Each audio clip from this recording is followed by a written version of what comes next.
Sa ibang balita mga kabrigada, ito raw si Senator Bato hindi pa raw satisfied sa ikinasang drug war probe dyan sa Senado.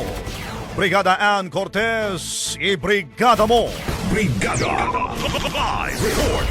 Hindi pa rin umano nakukontento si Senador Ronald Bato de la Rosa sa kinalabasan ng pagdiring ng Senado hinggil sa war on drugs na nakaraang administrasyon.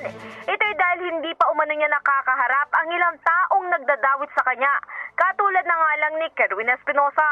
Matatandaan, sa naging pagdiring ng Quad Committee ay isinawalat ni Espinosa na inutusan naman na siya ni De La Rosa na idiin sina dating Senadora Laila de Lima at Peter Lim sa drug trade.